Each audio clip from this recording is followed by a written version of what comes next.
Тарифтің өсу мәселесі менің ойымша көбіне заңның шикілігі біріншіден. Заңды қабылдағанда көбі қарапайым тұтынушыларды қорғау емес, олар мына қалдылардың, олардың баю мәселесін сол нормаларға кіргізіп, сол жағдайда қарайды көбіне.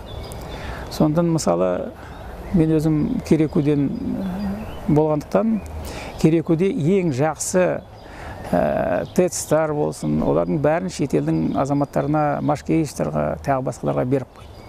Сондықтан олар өздерінің заводтарына арзанырақ алады да, энерго қуатты болсын, жылыны болсын, арзан алады да, халыққа көбін халыққа төлетеді. Оны біз дәлелдеп заманда соны көрсеткенбіз. Сондықтан президенттің өзінің айтқаны тариф өседі дегенде, тарифті қаламмен отырып есептеп шығару керек. Қанша көмір жағылады, қанша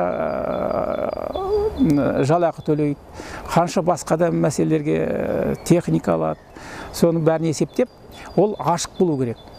Мынау тарихтың ашық болу үшін ылғи отырыс өткізеді. Отырыста оның калькуляциясын, смесасын дайындап, оны тұтынушылардың бәрі мүмкіншілігі болу керек, соны қарап танысуға. Бірақ та билік оны құпия деп бермей отыр. Сондықтан өздері ойына не келеді, соны жасайды. Олар кей кезде футболдың командасына да жібереді, басқа да спорттарға жібереді, өздерінің ойларына келген жаққа сол қаражаттар жіберіп, оның бәрі қарағанда тұтынушылар өздері төлейді. Оны сол мәселелерді тоқтатып, ашық қарамай, ол тариф өсе береді. Екінші мәселе, тұтынушылар өздері басын қосып, қоғам болып, тексеріп, үндемесе, айтады ғой, жыламаса анасы емшегінде баласына бермейді. Сол сияқты бұлай үндемей отырса, оны тариф өсе береді, олар байи береді.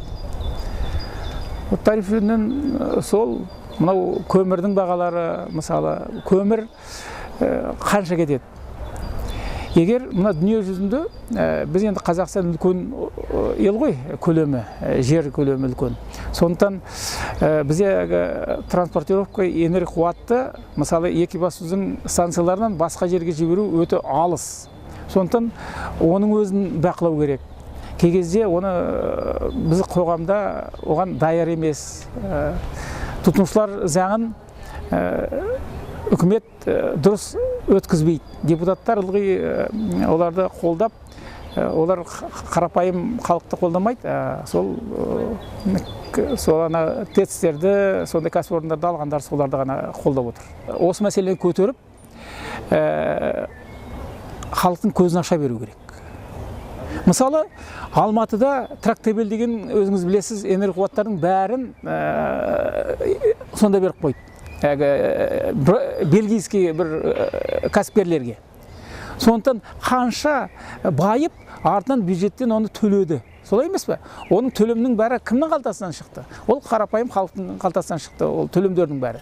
Сондықтан ең басында халық үндемесе, билік ойына не келсе, соны жасай береді.